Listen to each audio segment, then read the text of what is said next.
Hello, friends, and welcome to like the patch highlights kind of thing. If for some reason you don't want to watch a 7-hour video of like my first impressions of the patch, crazy, right? Why wouldn't you? This is just going to highlight some things that I think stuck out to me, and after having a bit of time to think on it, these are a couple things that I'm going to be looking for as I go forward playing in the next couple days, and then of course I'll make more videos to update. First, let's talk about the new hero. That's not the new hero. Hoodwink, pretty cool.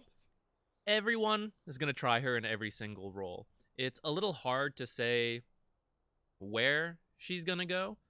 This is a support channel, so let's talk about it in that regard. I feel like it could work as a support. I myself am going to be trying a kind of ganking roaming style focus support because the way Bushwhacked works, it stuns and does damage if you hit enemy heroes or creeps near a tree. Now she can plant her own tree, but of course that requires her to cast another spell, and if you target the ground instead of a hero, you lose one of the bounces of this ability, so you're going to lose a bit of damage there. So I think it's going to be easiest to play her in one of the side lanes where there are lots of trees. And then the way Scurry works, because it's a fairly cheap spell and she has 2 charges, I think what you could do is you could run into the trees, wait for an opportunity to gank, then you use it again to suddenly just run out of the trees and cause a gank. Similar to Treant Protector, except that Treant Protector doesn't have a stun. He only has slows and he has a root.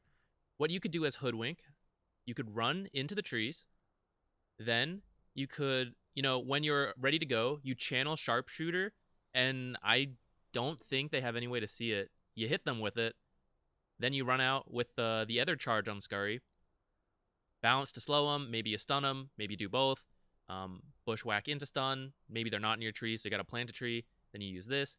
I think that could work quite well, and then you just keep roaming around. In terms of her talents, you have your cooldown reduction on the stun. I think that's great. The Scurry Camouflage, I think it's great to set up ganks. You just sit there invis, but you have to be stationary. You can't be moving. And as a carry or a core role, that's not so good. So they may pick the agility talent, but I do think getting invis like that is kind of useful if you're playing a support, because you can just like sit there, provide vision, and then suddenly initiate like that.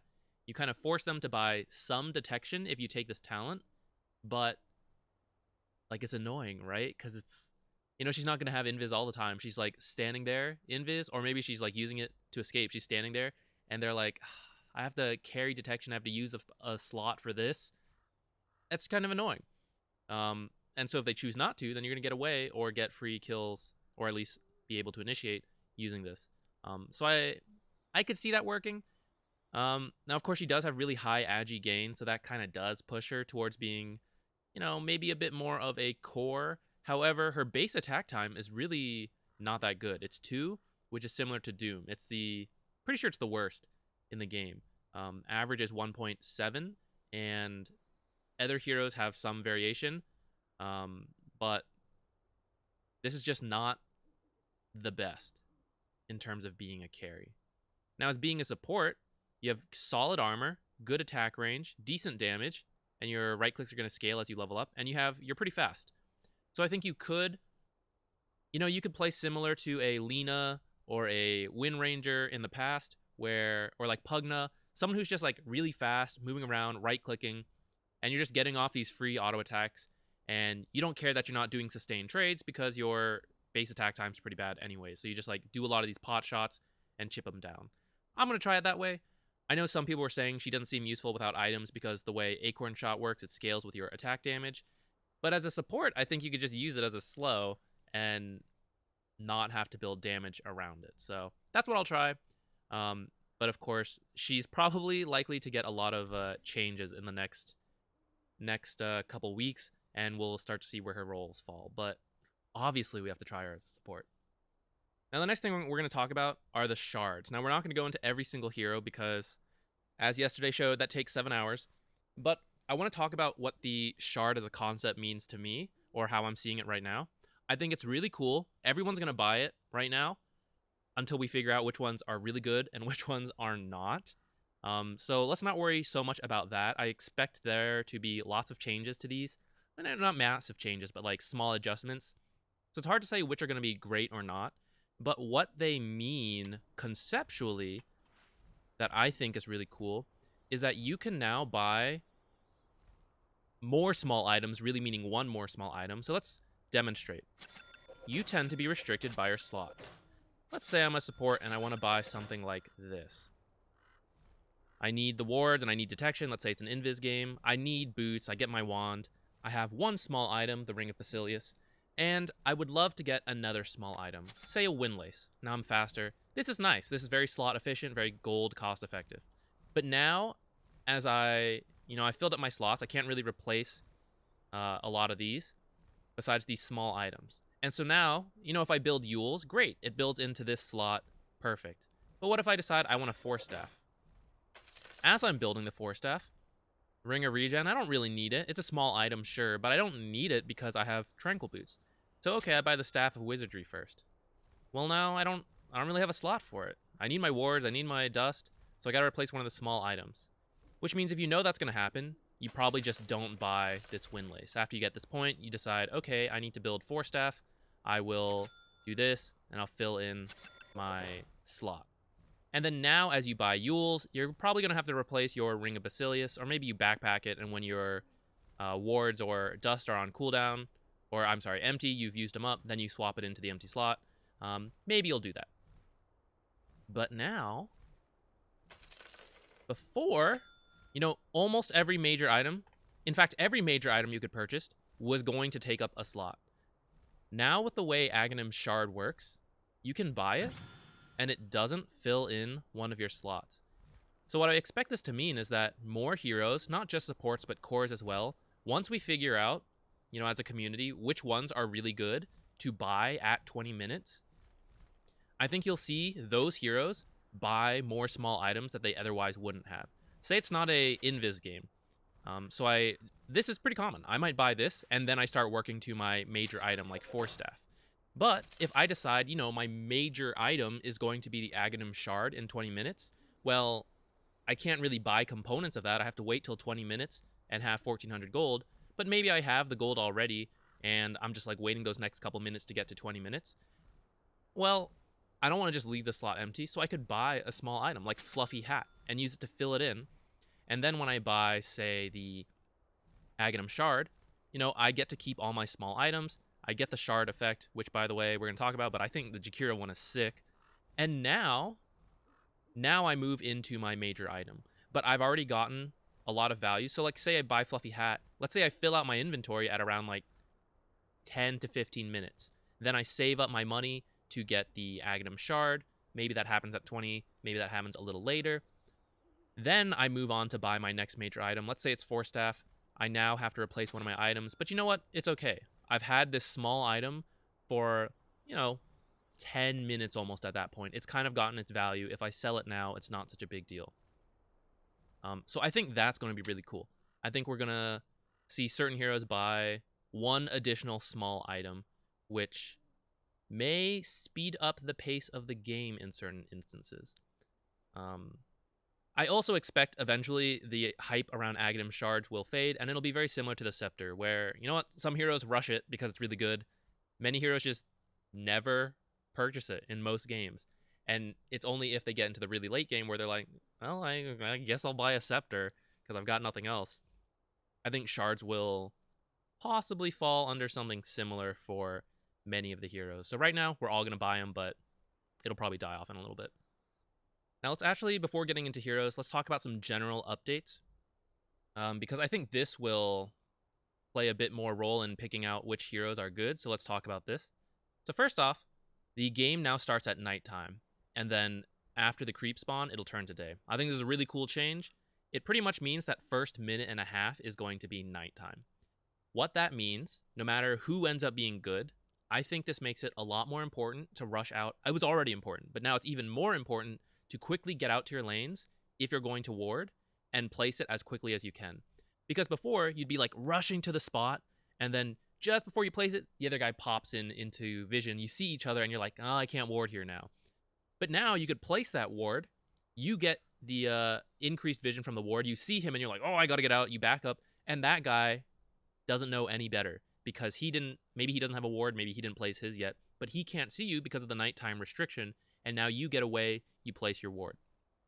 I think that's really cool, and it'll make it easier to place your wards. The other consequence of that, as this catches on and everyone's like rushing out to lanes, you're more likely to get into some early fights, which can be good or bad depending on your lineup.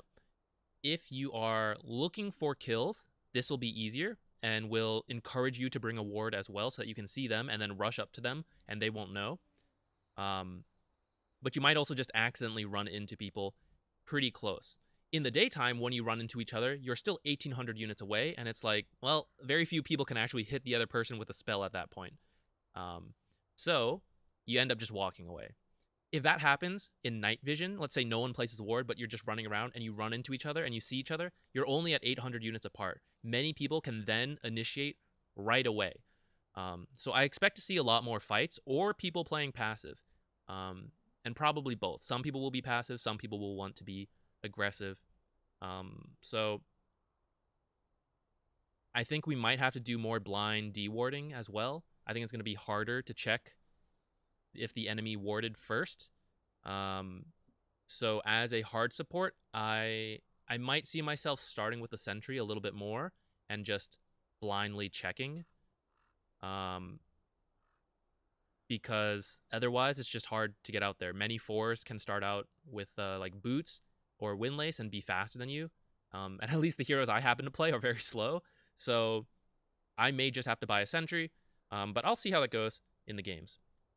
Now the other thing, we're not going to go into all of them, but I noticed they added in a lot of late game items that are really expensive, and I thought, okay, maybe they're going to push the game to be a little longer. But I'm not even sure if that's what these do, these changes. So Roshan, the armor, a little higher. It's a little harder to get Roshan, which means it's a little harder to end the game, take control of the map, that kind of thing. So, okay, we can say that one makes the game a little longer. Then they also changed it so that neutral creeps do not increase their bounty over the course of the game, but I believe they should still increase their experience based on this wording. This is not a huge deal to supports, but it does affect cores, because cores were the ones farming the jungle most of the time. And at the beginning of the game, obviously, not a huge deal. But as you go on, it's like 5-10 gold from certain camps as the game goes on. And when you consider that they farm multiple camps every minute, it does add up to like a, maybe like 50 to 100 gold less every like minute or two, which could extend the game. But I could also see a rise in heroes that don't need to farm so much and then just start fighting earlier, which could then speed up the game. So I'm not quite sure which way it'll go, but either way, it means there's going to be a bit less gold in the game. And so we may see games just drag out because of that, where people are still trying to farm up all their items, or people just start fighting with the smaller items, going along with that Aghanim shard idea. We buy these small items, which benefit us in the beginning, so we can start fighting sooner. We don't need as much gold. Maybe some heroes pick up the Aghanim shard. Maybe there's some transition to some of these crazy late game items, by the way. But yeah, it's not super clear to me. Well, okay, actually, in lower ranks, it's very likely this will just extend the game where people will farm up longer items. But at the higher ranks, I'm not sure which way it'll go yet. Now, one other thing before getting into items and then eventually the heroes, I think we might see a few more negative armor strats. With the patch, we're not going to go dig up every hero because it'd be a little awkward. But some heroes, either through their talents, okay, only the new hero, Hoodwink, with her talent, she has a -5 talent at 20. But then a couple heroes like Axe, he has 7 armor steal on call for every hero he hits. For the Aghanim shards, Bristleback has an easier time applying his Q, which has a negative effect on armor. DP has a way to steal armor with her shard.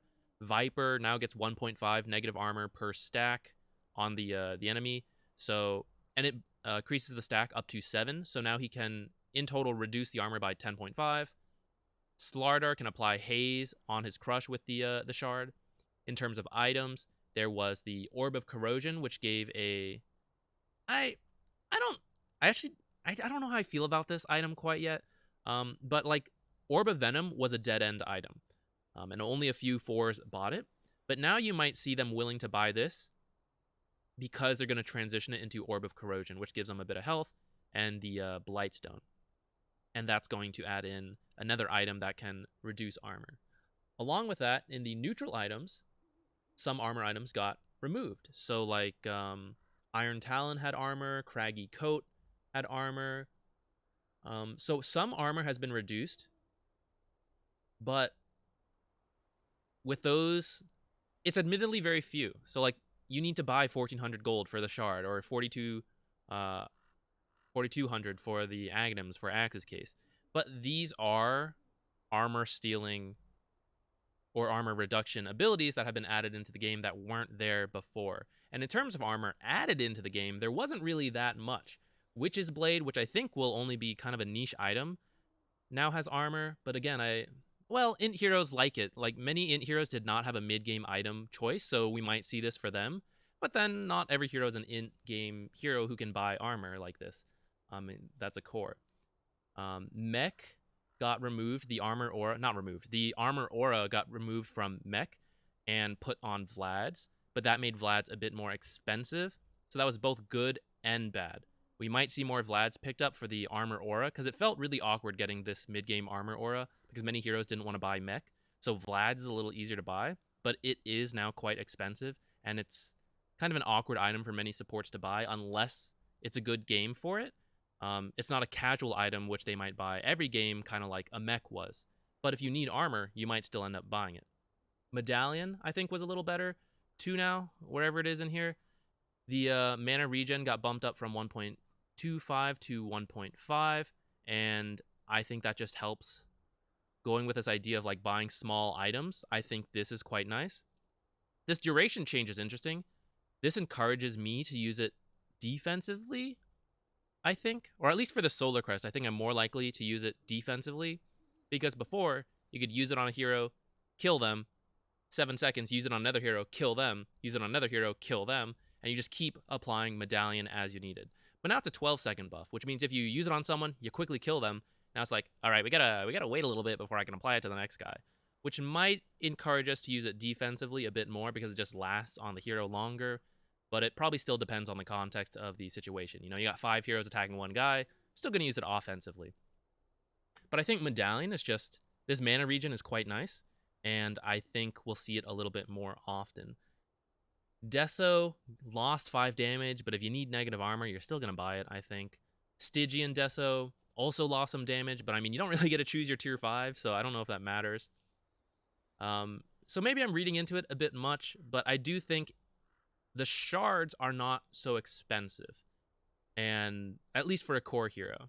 And the fact that there were 4 heroes that stuck out to me that might have an easy enough time getting it and then reducing armor, you like one hero doing it, if it's just a DP in a game, not that amazing for negative armor strat. But if you watch the ET replay we did recently, once you get like 3 heroes, 4 heroes with the negative armor abilities, it really becomes powerful. So I think it's a little easier to string together a negative armor strat now, which might then encourage more people to pick up like Vlad's or Greaves, because Greaves still has the buckler attached to it and has some armor. I also think Holy Locket might actually be good now, which means someone who like benefits with it, I think, could be Dazzle, and Dazzle's good for negative armor strat, so that's kind of why I was thinking about that. Venge also seems a lot more popular now as a core. She brings negative armor. I think some of these heroes, I don't know. I think it's going to be useful. Holy Locket, I think, is really cool. This now automatically gains a charge every 15 seconds. Pretty much translates to +1 HP regen and mana regen per second, because one charge is worth 15 mana and 15 health. But the fact that you can then use it on someone is great, and the buildup is a lot better. Now you can get a headdress instead of this Ring of Tarask, which is really awkward. So now many supports could build headdress for the lane. They build arcane boots. Almost everyone built a wand anyways. The fluffy hat's quite nice, and then you just need like the recipe to finish it off. Even if you go tranquil boots, you know, you get the other pieces, the fluffy hat, the headdress, then you buy the arcane or the energy booster, then you get the recipe, you finish up a holy locket. I pretty interested to try it out. I think it could finally be good. The build up is just a lot easier now, and this automatically gaining charge actually makes it good. Because the issue before was like, you save up 20 charges, you get to use it once, but then the next fight breaks out, and if you have to use it at the start of the fight, you're like, well, I don't have any charges yet. So it felt like you could only use it once every like 2 fights as a heal because you have to build up the charges. But now you're gonna build up charges in between, so it's a lot better in that regard. You can just like, oh, my mid needs mana, here you go, as you're walking by. I think it's I'm gonna try it. The last thing I'll note before we talk about these heroes, I saw that several heroes now have a way to reduce HP regen and or break. Those mechanics are now a little more common, and that's really cool. Makes it a little easier to counter some heroes that before it was just kind of an issue. Magic resist also got a similar effect where I saw more items and heroes that can reduce magic resistance, but then there were also more options for magic resistance. So we'll probably see that change a little bit as we go. Now for heroes that stick out to me, this is not a comprehensive list. This is just things I'm going to try. Obviously, we have to try Hoodwinked. We already talked about her a little bit, but you know, you gotta try the new hero, right? I say that, I've never played Void Spirit in my life. Jakiro, his talent got, his 15 talent, Ice Path, was -1 cooldown before. It's now -1.5. Slight buff. I like that talent anyways, though, so I'm happy with it. I think the shard is sick. The shard gives him an extra... In fact, we can just show it. Oops. Extra ability like this. You can manually cast it. So Liquid Fire, when you manually cast, you get extra 100 range for whatever reason. So this is your usual attack range. You manually cast it. You get to cast 100 further. That same thing also works with Liquid Frost. But if you actually set one of them to auto cast and then you say manually cast Liquid Fire... Why didn't it work there? Manually cast. Interesting. Okay, both have to be... I thought that would work. Both have to be set to auto cast, and then you manually cast one of them, so like Liquid Fire. You apply from afar. Did they patch this already? Aw, guys, I tested this yesterday and it worked. But I guess they fixed it. So you were able to apply both at one time, but I guess they didn't like that. So now it looks like it's just one at a time, and if they're both set, you'll have to choose which one. So I guess we're not going to use... Oh, man, that makes me sad. It was really cool to be able to apply both at one time. But I still think it's really good. Like, look at this tower. You're going to shred it because you do 2.5 max health per second for 4 seconds. That means 10% of the max health, which means every single tower you can destroy, every single building you can destroy in 10 attacks. Now, of course, that means you have to sit there for like 2 minutes. But still, it's just a lot of damage, and I want that to be there. You know, like, this did 120 damage before. This does 10%, so like that part already does 180. And then you use both. You'll be destroying towers. It makes the attack range talent even better. I just think the shard is sick. You're gonna be able to buy small items, buy the shard, because Jakiro didn't really need a specific item. He had a very flexible build in that regard, so I think he can afford to get the shard. He farms pretty well, so he'll afford it too. I like Jakiro. Very excited to try this. Treant, I like his shard. It's pretty cool. He used to have something like this on his passive, but it's just another way to root, and you don't even have to be in the trees this time. You can just root people no matter where. You get an extra second if you're in the trees, but it's fine. Whether you're in trees or not, you're going to be able to root someone. And this one also disarms.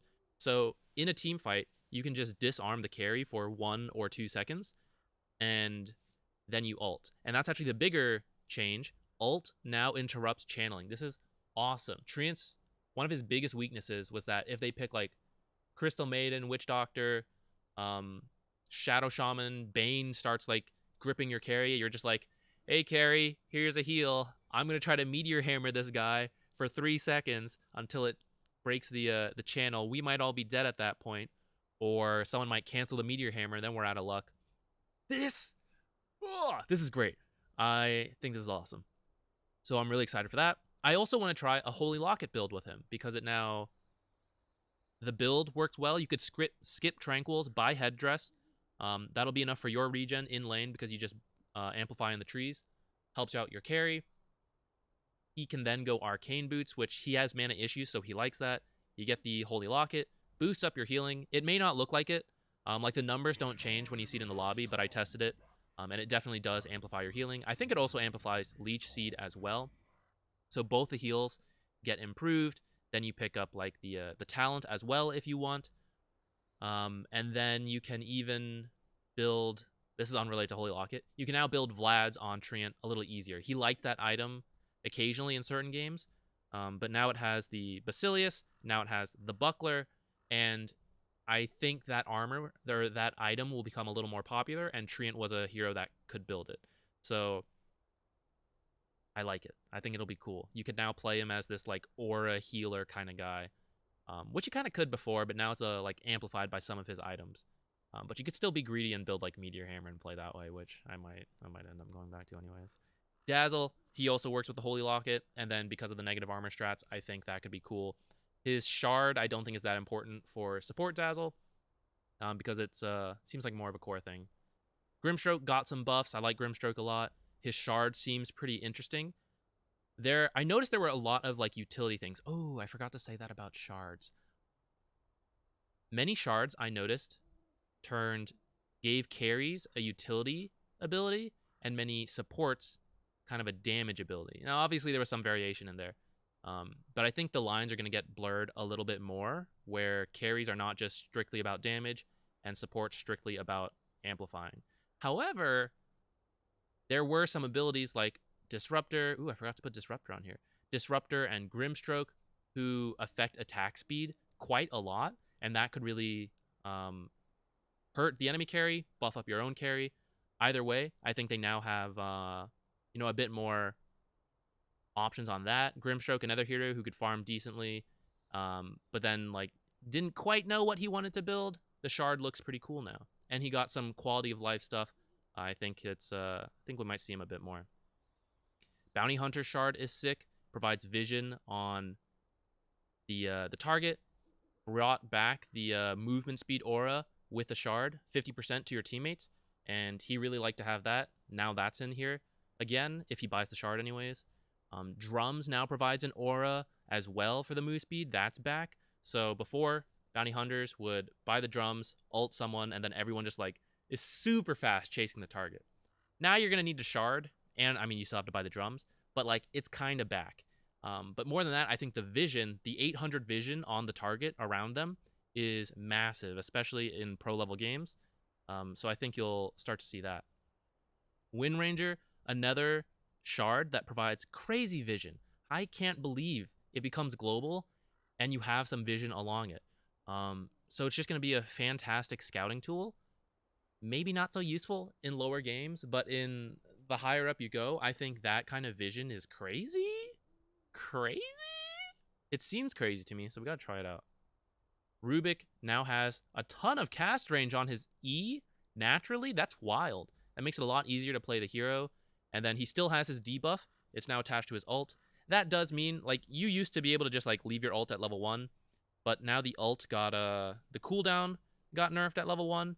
And now the debuff is attached to the ult. So you're going to want to level the ult up.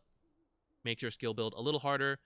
So you're going to have to choose between wanting cast range or wanting disable on your telekinesis. But overall, by the mid to late game, I think the hero is just a lot better now with those changes. And the shard is pretty cool. You can now use your telekinesis on a hero and throw them into a fight, a teammate. So now that could be a great way to initiate on certain heroes. You just throw your axe in, he calls, and then he still has his blink to like chase further or something. Shadow Shaman shard is also pretty cool. He spawns 4 mass serpent wards around his shackle target. Also gets increased range on shackles. So I think this just gives him, even more range to channel safely, and then a little extra damage. And you don't even have to use it on a carry every time. You could use it on a random creep just to spawn those 4 serpent wards, and then have them hit the tower a little bit. They also get the talents. They also get the Aghanim effects. So Maybe it's a little memey, but I'm at least going to try it. And then Disruptor's not on here, but I think Disruptor is fine as a hero. I do think with a nerf to Mango and buff to Sage's Mask, buff to Headdress a little bit because of its buildup, I think longer drawn-out lanes might be a little more popular, but I still think you could, play lane dominators. I'm sure it works. And Disruptor, also a hero who had kind of a flexible item build, his shard now buffs up your carry quite a lot and still applies damage around the carry.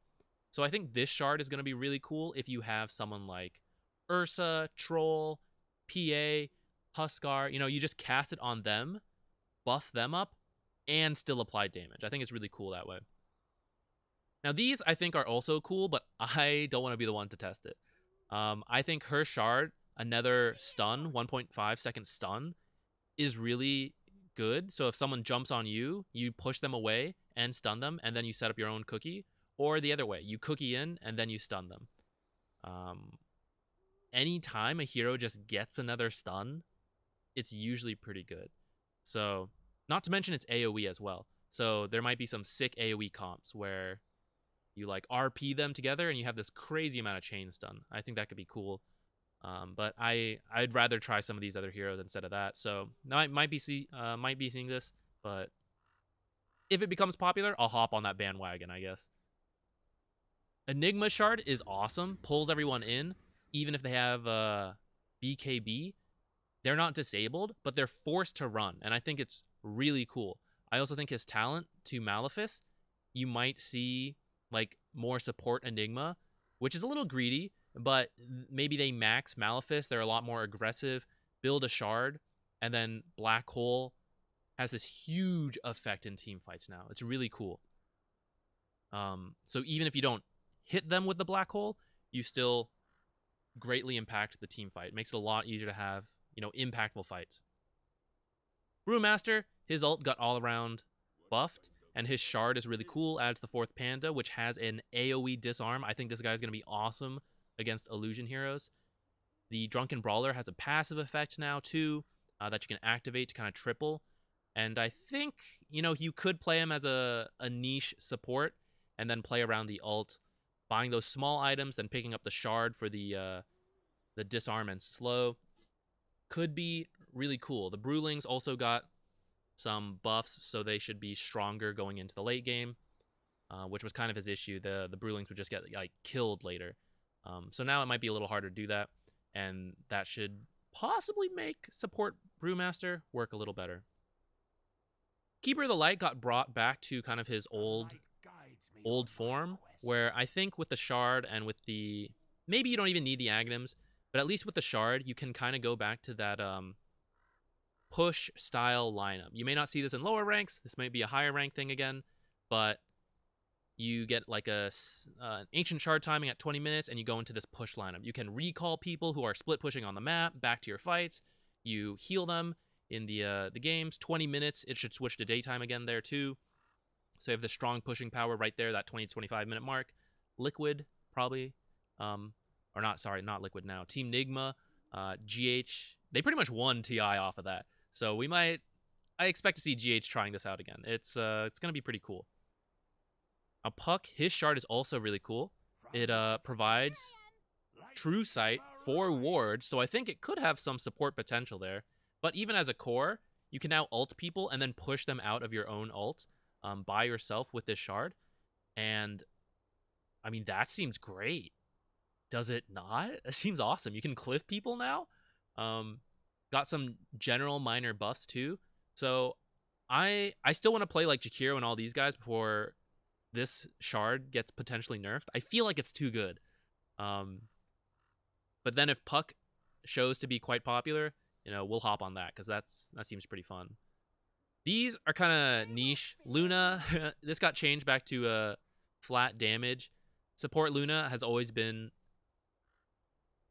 very niche, extremely niche, and interesting though. I like the hero, so I want to see if some people test it out, and we'll see how it works. Sniper's shard also seems cool. He got some the refresh time on this is lower. That was really good for support Sniper. and he got some general stat buffs, which might make him a little better in the lane. And then this concussive grenade is really cool. So instead of having to save up for Aghanims, which was really expensive, you could buy this concussive grenade, which gives you a 3-second disarm, which sounds really good as a support. You just like keep disarming people in an AoE. Of course, you don't get this till 20 minutes though. So that's the issue with planning a build around shards, that I have to wait till 20 minutes and 1400 gold to be effective. And that's why I think they'll die off in hype. But someone like Jakiro and Treant, I think you can very much play them fine until the 20 minutes and then pick it up. Versus someone like Sniper, who like we're saying, oh, maybe this disarm would be really cool at 20 minutes. And like before then, he's just not so good. So like these two, it's probably not gonna happen, guys. Let's be real. Let's get rid of them now. But it would be cool to see them. I think it'd be fun to test out. And that is it. That is still like 30 minutes ish, but it was a pretty big patch. So what can I say? Thanks for watching. We're gonna try all these out. We'll be streaming a lot, and as we find what's broken, we'll have new videos. See you guys.